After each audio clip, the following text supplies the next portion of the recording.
Okay, it's going to be a review of AEW Double or Nothing 2019. This is the first AEW pay-per-view, and I would say this is definitely AEW's best show so far. I mean, I've had my eye on the show for a long time. Finally got around to seeing it. May 2019. I know it goes back over a year ago at this point, but yeah, this was definitely an awesome show. If you guys remember, there was a lot of hype going into the show. There was a lot of controversy, too. There was a lot of jabs at the WWE. I think a lot of that was pretty much media-driven. But yeah, you know, the show was really awesome. You just had some amazing matches on the show. So Adam Page actually won the Battle Royal in the buy-in show. He last eliminated MJF. Kip Sabian actually took on Sammy Guevara in the pre-show. I didn't see those matches. I just saw the main show. So first match of the night from the main pay-per-view, we have Southern Cal Uncensored, featuring Christopher Daniels, Frankie Kazarian, and Scorpio Sky, taking on the Strong Hearts, which is actually SEMA, T-Hawk, and L. Lindemann. These guys are part of SEMA's new, Oriental Wrestling Association, and so we got to see some of the guys at SEMA's training, and I was pretty much impressed with them. I thought the effort, all these guys left it all in the ring. I just really was impressed with the effort. Now they're not as seasoned as some of the guys that SEMA trained or he came up with in Dragon Gate quite yet, but I was actually quite impressed with some of these guys that SEMA's been working with, and Daniels, Frankie, and Scorpio Sky all look great. The crowd was great here. Daniels actually wins the match with the best Meltzer ever. I don't know. It's just weird. It seems like Excalibur, the Bucks, Kenny Omega, Cody, even with Dave Meltzer, it's like these guys have become like one, big clique right there. And, they're even naming moves after Meltzer. So it's just, it was just fun to see. That was a really, really fun opening match. Next up, we probably had the weakest match of the night. Next, we had Dr. Britt Baker taking on Nyla Rhodes. Kylie Ray, if you remember Kylie Ray, I'm not sure if she's still part of the roster, but she's the girl, kind of skinny looking girl that always smiled all the time. And then we got the surprise of Awesome Kong. Brandy Rhodes comes out. She's like, I don't want this match to be great. I want it to be awesome. So here comes Awesome Kong. It was interesting to see her and Nyla Rhodes in the four-way match here. But, this was kept a little bit short. Kind of unspectacular. Really nothing that memorable about it. Dr. Britt Baker actually goes over, and probably the weakest match of the night. I has nothing to do with the show, but I know Britt Baker's going out with Adam Cole. But how much of a pain in the ass would it be to go out with Britt Baker?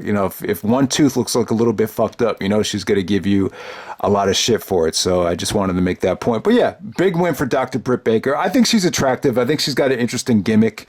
But I know she's injured right now. But we'll see what she can do down the road. But next up, let's just move on to the next match.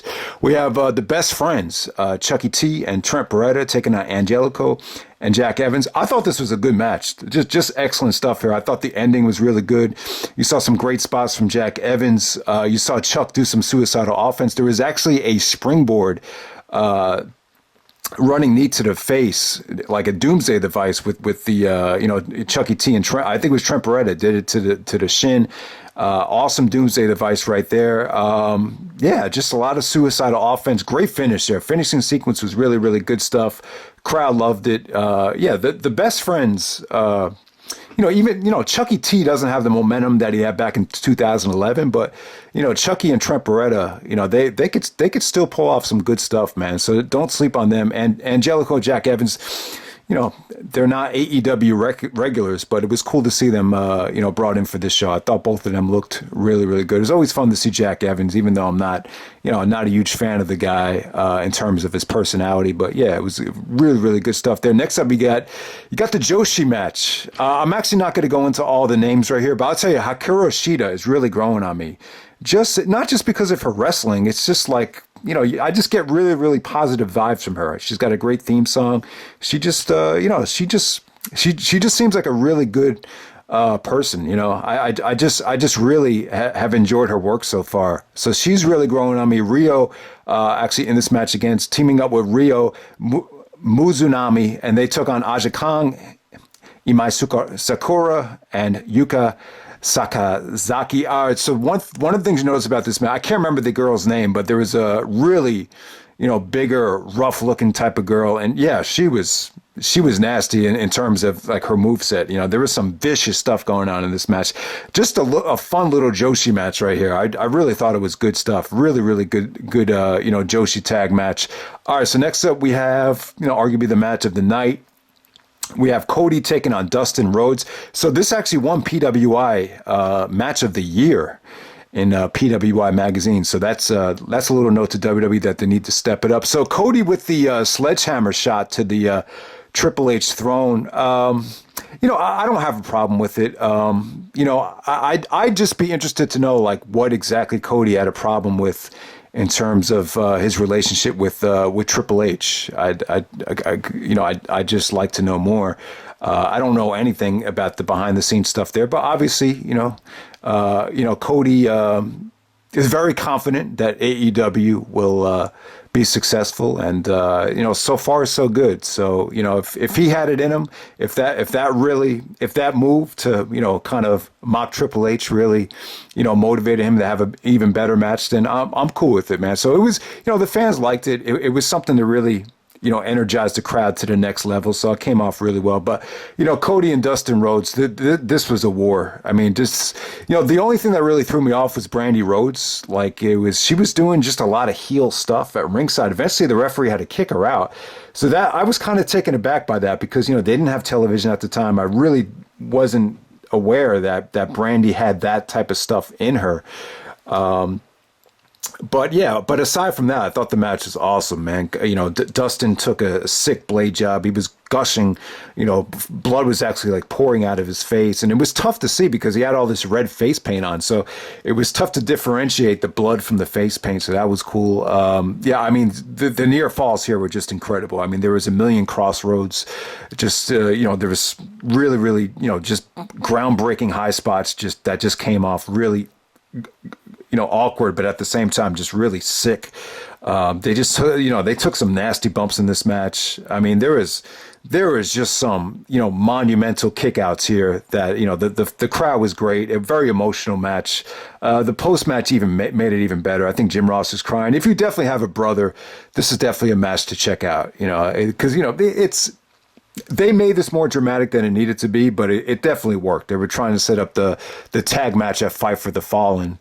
And, that match is probably going to go under the radar. I haven't seen that match yet, but Cody got on the mic and just said, I don't need a tag team partner. I need my older brother. And, the embrace and the hug and the emotion from the crowd just really came together well.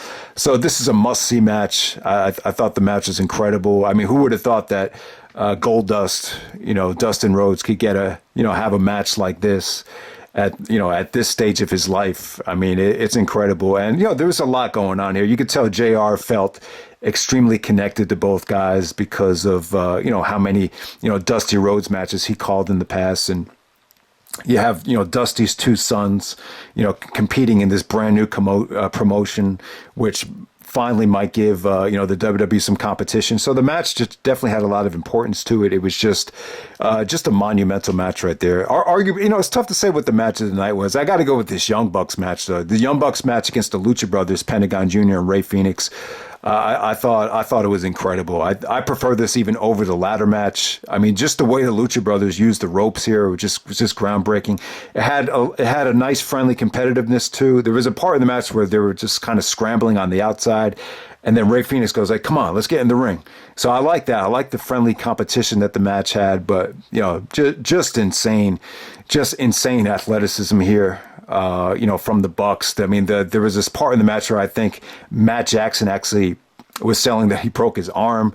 So that was crazy. Just everything about this match was just, incredible athleticism here. This is definitely one of the best Young Bucks matches I've seen. This is almost just as good as the Bucks match from, Revolution a couple months ago. It's pretty much almost on that same level. And I could go on and on about it. I mean, it was just an amazing match right there. So next up, the main event, we had Chris Jericho taking on Kenny Omega. This is the rematch from Wrestle Kingdom. The winner of this match is actually going to face Adam Page at All Out for the World Championship.